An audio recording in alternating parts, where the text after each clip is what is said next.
அனைவருக்கும் வணக்கம்.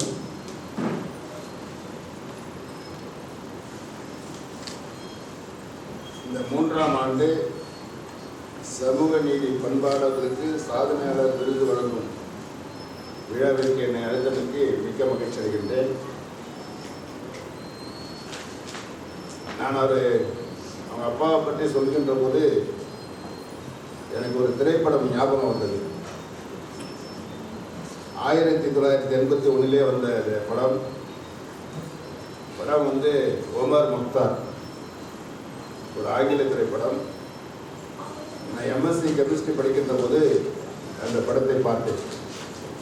அவர் ஒரு புரட்சியாளர். அந்த புரட்சியாளருக்கு கடைசியிலே தூக்கு தண்டனை வழங்கினார்கள். அந்த அரசு தூக்கு தண்டனை வழங்கின்ற போது அந்த தூக்கு மேடையிலே மகிழ்ச்சியுடன் எந்த ஒரு சஞ்சலமும் இல்லாமல் அந்த தூக்கு கயிறை முத்தமிட்டு வாங்குகின்ற போது பல மக்கள் அங்கே கூர்மை இருக்கிறார்கள். அந்த கூட்டத்திலே ஒரு சிறுவனை பார்க்கிறார். அந்த உமர் முக்தார் சிறுவனை பார்க்க மாத்திரத்தில் நமக்கு பிறகு இந்த மக்களை காப்பாற்றுவதற்கு சிறுவன் இருக்கிறான் என்ற ஒரு தைரியத்தோட அந்த தூக்கு மடையிலே அவர் தன்னை மாய்த்து கொடுக்கிறார்.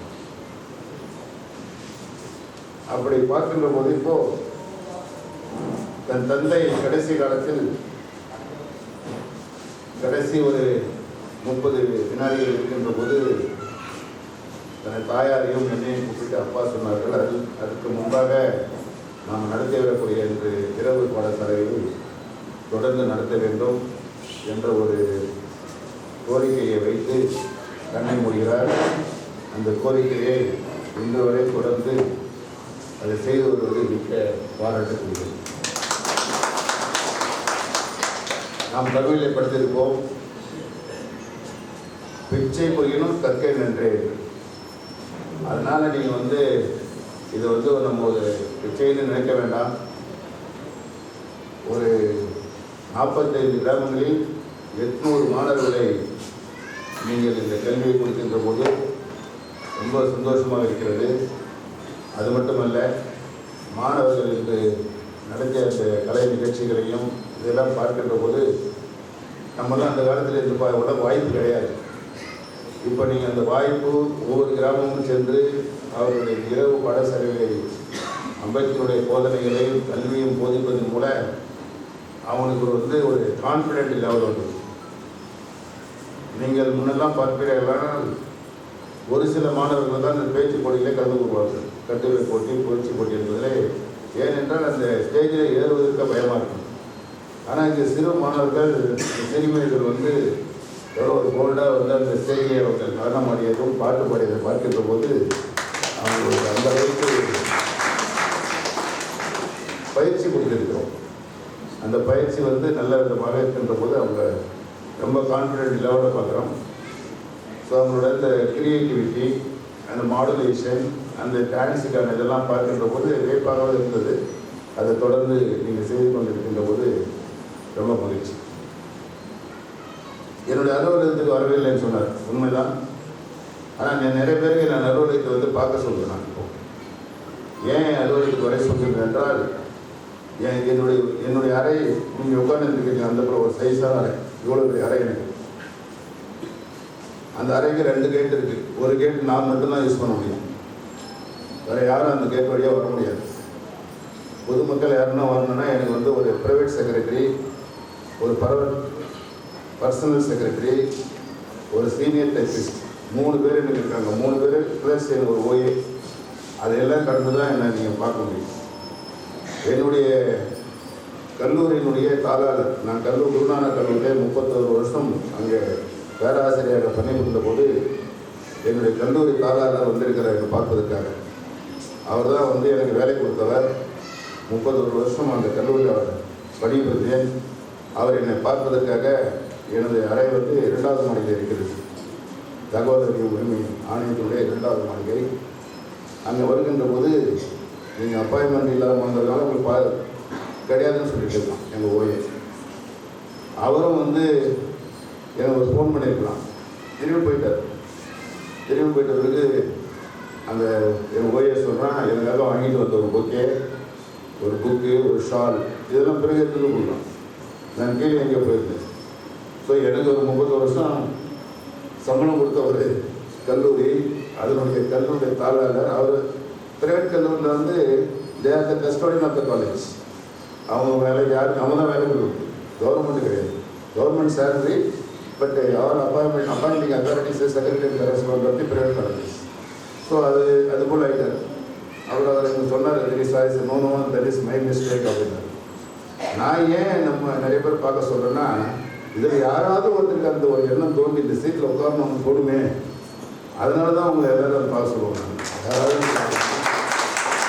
நீங்கள் வந்து நிறைய பேர் சொல்லணும். ஏன்னா இன்றைக்கி நான் ஆக்சுவலாக வந்துட்டு இன்றைக்கி ஒரு ப்ரைவேட்டு தான். நான் இப்போ ஈவினிங் போகிறதுக்காக ஒரு ட்ரெயினை வந்து எனக்கு கன்ஃபார்ம் ஆகாது. வெயிட்டிங் லிஸ்ட்டுன்றதுனால நான் என்ன செய்தேன், எங்கள் பிஏகிட்ட சொல்லி கலெக்டருக்கு, டிஸ்ட்ரிக்ட் கலெக்டர் கடலூருக்கு அனுப்பி, நீங்கள் அந்த கன்ஃபர்மேஷன் வாங்கி கொடுங்க, ஈக்யூன்னு ஒன்று இருக்கும் அவங்களுக்கு, அதில் வாங்கி கொடுக்க சொன்னேன். அதை பார்த்துட்டு அவர் என்ன பண்ணுறாரு, டிஸ்ட்ரிக்ட் கலெக்டர் இங்கே இருக்கிற பிடபிள்யூடி செயலர் அந்த டிபார்ட்மெண்ட் என்ஜினியருக்கு அனுப்பி, சார் வராங்கன்னா அதனால் வந்து யூ ப்ரொவைட் அகாமடேஷன் பிடபிள்யூடி அப்பார்ட்மெண்ட்டை கொடுக்க சொல்லி, அப்புறம் இந்த 6 தாசில்தார் வந்துட்டாங்க. வந்து காலையில் வந்துட்டாங்க அவங்களாங்க. நான் சொன்னேன், நான் வந்து ப்ரைவேட்டில் வந்து personal work, don't use any government vehicle நான் யூஸ் பண்ண மாட்டேன், நீ எதுக்கு எதுவுமே வேணும்னு சொல்லி அனுப்பிட்டேன். ஸோ எதுக்கு சொல்ல வரேன்னா, நம்ம எங்கே போகிறத கூட மச் பண்ணுவோம். எனக்கு அந்த ப்ரொடெக்ஷன் கொடுக்குறதுக்காக, எனக்கு அந்த செக்யூரிட்டி கொடுக்கணும். ஏன்னா இது வந்து ஸ்டேட் ஹையஸ்ட் போஸ்ட், இது ஸ்டேட் இன்ஃபர்மேஷன் கமிஷன்ன்றது that is highest post. Governor வந்து நமக்கு எப்படி மினிஸ்டர்லாம் போய் ஓத்து எடுக்கிறாங்களோ, அதுபோல் நம்ம வந்து கவர்னர் ஆஃபீஸில் போய் ஓத்து எடுக்கிறது. நான் சட்டப்பிரகாரம் நடந்துக்குவேன், தவறு செய்ய மாட்டேன் அப்படின்னு உறுதிமொழி எடுக்கக்கூடிய போஸ்ட்டு கவர்னர் ஆஃபீஸில். ஸோ அந்த அளவுக்கு உள்ள போஸ்ட்டு கண்டிப்பாக சீராளன் வந்து விரைவு சீக்கிரத்தில் வாங்க. ஏன்னா ஜூன் 9 எனக்கு டேர்ம் முடியுது, 65 வயசு ஆகுதுனால. பட் இந்த போஸ்ட் வந்து 3 இயர்ஸு, ஆனால் எனக்கு வந்து ஒரு டிலேவாக வந்தது. So only community 2 years. அது வந்து ஜூன் 10 டேட் ஆஃப் பர்த், 65 வயசு ஆகிடுறேன். அதனால் எனக்கு வந்து ஜூன் 9 ஒரு எங்கள் கண்டிப்பாக உங்களை யாரெல்லாம் முடிஞ்சாலும் வரலாம், நீங்கள் வந்து பார்க்கலாம். ஸோ நீங்கள் வந்து வரும்போது எங்கள் சொந்தக்காரன்னு சொல்லிட்டு வந்துடணும். சொந்தக்காரங்க கேட்க மாட்டாங்க, இல்லைன்னா வந்து என்ன அப்பாயின்மெண்ட் வாங்கிங்களா அது வேணா அதுன்னு கேட்பாங்க. சொன்ன ஏதோ ஒரு ரிலேட்டிவ் வந்துருக்காங்க, நான் வர சொல்லியிருக்காருன்னு சொன்னோம்னா அவங்க உடனே எங்கள் ஃபோன் இன்டர்காமில் கேட்பாங்க, நான் உடனே பெர்மிட் பண்ண சொல்லுவேன். மோஸ்ட்லி காலேஜஸ்க்கு நான் ஒர்க் பண்ணது காலேஜ் இருக்கிறதுனால எந்த ப்ரொஃபஸர் இருந்தாலும் ரிட்டர்ன் பண்ண அனுப்ப மாட்டோம். அதை நான் அப்பாயின்மெண்ட் வாங்கினா கூட பார்க்கலாம். ப்ரொஃபஸர்னால் அவங்களுக்கு தெரியும், சார் ஃப்ரெண்ட் வந்துருக்காங்கன்னு சொல்லி எங்க அனுப்பிடுவோம். அது இது முக்கியமானது என்ன சொல்ல வரேன்னா, இன்றைக்கி சீராளர் சொல்லும்போது சார் சொல்லும்போது சொல்கிறார் ஜோதிமன் சார், அதாவது இன்றைக்கி நான் போட்டிருக்க கோட் ஷூட்டுக்கு வந்து டாக்டர் அம்பேத்கர் 100% அது உண்மை. ஏன்னா நான் விழுப்புரம் காலேஜில் நான் படிக்கிறதுக்கு நானும் எங்கள் அப்பாவும் போகிறோம், அப்ளிகேஷன் ஓட்டு போகிறோம். அப்போ நீங்கள் எல்லாம் உங்கள் கூட நான் எங்கள் ஜென்ரேஷனில் வந்து +1 +2 கிடையாது. 11th ஸ்டாண்டர்ட் தென் ப்ரீ யூனிவர்சிட்டி கோர்ஸ், பியூசின்னு ஒன்று இருந்தது. ஆமாம், என்ன பியூசியா சாரி, அவங்க இவங்களை எங்கே ஆமாம் எங்கள் அடுத்த ஜென்ரேஷன். நாங்கள்லாம் வந்து சீனியர் சிட்டிசன். இப்போ சீனியர் சிட்டிசன் 60 இல்லை, எனக்கு 64 போயிட்டேன். ஸோ எங்களுக்கெல்லாம் பியூசின்னு ஒன்று கோர்ஸ் இருந்தது. அப்போது 11th வரைக்கும் ஆஃப்டர்ஸ் தான் போடுவோம். 11th முடிச்சுட்டு பியூசி காலேஜுக்கு போகணும். பியூசி போகிறது ஆஃப்டர்ஸில் போகிறோம். நான் போய் அப்ளிகேஷன் கேட்டால் அந்த பிரின்சிபல் கேட்குறாரு, யாருக்கு அப்ளிகேஷன் பண்ணணுன்னாரு. சார் எனக்கு தானே, இல்லைப்பா இது காலேஜ்னால் நீங்கள் பேண்ட் போட்டு வரணும்னு சொன்னார். நம்ம அந்த காலத்தில் 11 வரைக்கும் நம்ம பேண்ட்டை தச்சது கிடையாது. இப்போ தான் நம்ம வந்து மேபி பாபா சாப்பிட்னால நம்ம கல்வி அறிவில் முன்னேற்றுக்கிறோம். நம்ம பசங்களாம் பேண்ட் போட்டுக்கிறாங்க. சின்ன பசங்களே நமக்கு இப்போ ஃபஸ்ட்டு 10 டேக்கே நம்ம பண்ணுறோம். அந்த குழந்தைங்களை ஒரு நல்ல வேஷ்டி வருது, நல்ல பேண்ட் வருது, நல்ல ஷூட் நல்லா பண்ணுறோம். இப்போ கொஞ்சம் நம்ம வளர்ந்துருக்கோம், பொருளாதாரத்தில் கல்வியில் போகிறது வளர்ந்துருக்கிறோம், இல்லைன்னு சொல்ல முடியாது. அன்றைக்கி 11th வரைக்கும் எனக்கு பேண்ட்டே கிடையாது. ஐயா நான் பேண்டே கிடையாது, அது தவறு இல்லைப்பா, அப்பாவோட வேஸ்ட்டு கட்டணும் வந்தார். அடுத்ததான் என் அப்பாவை ஸ்டேட் கட்டணும் போவேன். ஒரே ஒரு பேண்ட் வந்து எங்கள் வீட்டில் ரொம்ப தொந்தரவு பண்ணி எனக்கு ஒரு பேண்ட்டாக தான் வச்சு முடியுங்க. அப்புறம் ஒரு பேண்ட் எடுத்து தச்சு கொடுத்தாங்க. அந்த தையல் கூடிய 30 ரூபாய் தையல். 65 இந்த 35, அதாவது 65 காட்டன், 35 வந்து டென் காட்டன் இருக்கும். அந்த பேண்ட் எடுத்துட்டு ஸ்டார் டைலரிங் ஒன்று விழுப்புரத்தில் இருக்குது. அது 30 ரூபாய். அது தையல் முதல்ல பேண்ட்டை போட்டு எங்கள் வீட்டில் மூவ் பண்ணால் அத்தனை பேரும் தொட்டு பார்த்தாங்க, லேடிஸுக்கு ஜென்ஸுக்கு எல்லாம் தொட்டு. அப்போது எங்கள் மாமா அதை சொல்கிறார், என்னப்பா இந்த புடவை இந்த பேண்ட்டினுடைய கை கூட 2 புடவை கசாம அப்படின்னாரு. ஸோ அந்த போல நிலையாகி இன்றைக்கி நம்ம வந்து இவ்வளோ பேர் எத்தனை பேர் ஒரு 10 கோர்ஸ் விட வச்சுருப்போம் நான் இல்லையா? யாருன்னா வர கூட கோர்ஸ் விட்டு கொண்டு போகிறாங்க எனக்கு. ஸோ அந்த அளவுக்கு வந்து ஒரு வந்துக்கிறோம்னா மெயின் காரணம் ஒரு படிப்பு தான். நம்ம அந்த படிப்பு அவர் சொன்ன மாதிரி அவங்க அப்பா பண்ண தொழில் தான் பண்ணியிருக்கணும். மீன் வியாபாரமாக இல்லை, அது கூட பண்ண முடியாது. இப்போ அவன் அங்கே எங்கேயும் மார்க்கெட் வந்தது, இந்த ஹோல்சேல் மார்க்கெட் வந்து அவன் தடவை வச்சுருந்தான், அவனே ஒரு காற்று வந்து திரும்பலாம். ஸோ அது கூட அங்கே ஆகிட்டு போயிருக்கும். ஸோ இல்லை ஏதோ ஒரு கூலி வேலை செய்யணும்னா அப்போ லேண்டும் கிடையாது, எல்லாம் விற்றுட்டு வீடு கட்டணும், சென்னையில் போய் டவுனில் போய் குடியிருந்தாங்க. ரொம்ப கஷ்டப்பட்டுருக்கணும். நம்ம ஏதோ ஒரு தொழில் தான் பண்ணிருக்கணும், அந்த அளவுக்கு இருக்கணும். ஆனால் அந்த ஒரே கஷ்டப்பட்ட ஒரு படிப்பு, அந்த படிப்புனால நம்ம என்ன பண்ணுறோம், நீங்கள் வந்து இந்த லெவலுக்கு வருதுன்னு சொன்னால் மெயின் காரணம் தான் படிப்புலேயும் வந்து. அது எங்கள் அப்பா சொன்னது தான். அப்பா சொன்ன மாதிரி எங்கள் அப்பாவும் சொன்னார், இந்த ஊரில் ஃபஸ்ட்டு நீ தான் கல்லூரிக்கு போகிறேன். நீ வந்து கல்லூரிக்கு போகிற பட்டம் வாங்கலே அதிகம் முக்கியம் கிடையாது. ஒரு நல்ல பையனாக அவன் திரும்பி வரணும்.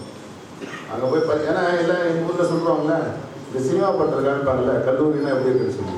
அது சில சினிமா பண்ணுற தப்பு. அது நல்லதை எடுத்துக்க மாட்டான். அங்கே கலாட்டா பண்ணுறது அதுதான் பண்ணி அந்த மக்கள் மெச்சில் அது வேண்டும். நீ அது போல் போகும்போது நான் அப்போல்லாம் அந்த முன்னெல்லாம் போல இந்த பெல்ஸ் பேண்ட்லாம் இருக்கும், நல்லா தூரம் இருக்கும் காலில். அதே போல் முடி நல்லா வளர்த்துக்குவோம். நான் அது போல் வளர்த்துன காலை விட்டு ஊரில் போய் சொல்லுவாங்க, உங்களுக்கு சொல்லிட்டேன், உங்களுக்கு பசங்களை வந்து சொல்லிட்டேன் நான் முடி வெட்ட வரானே அப்படின்னு சொல்லுவாங்க. ஸோ இவங்கெல்லாம் சொல்லி எங்கள் அப்பாவோட ஒரு கன்ஃபியூஸ் பண்ணி வச்சுருக்காங்க.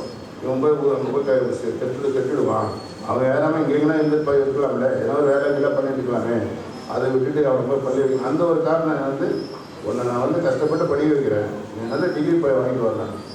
சரி நானும் என்ன செஞ்சேன், விழுப்புரம் காலேஜில் போயிட்டு எனக்கு அவன் இன்ட்ரெஸ்ட் ஒன்லி மேத்தமெட்டிக்ஸ், ரொம்ப நல்லா பண்ணுவோம் மேத்தமெட்டிக்ஸ். அப்போ மேத்தமெட்டிக்ஸாக கிடையாது. அடுத்தது ஃபிசிக்ஸ், அதுவும் கிடையாது. எனக்கு தெரியாது. கஷ்டப்பட்ட 3வது சப்ஜெக்ட்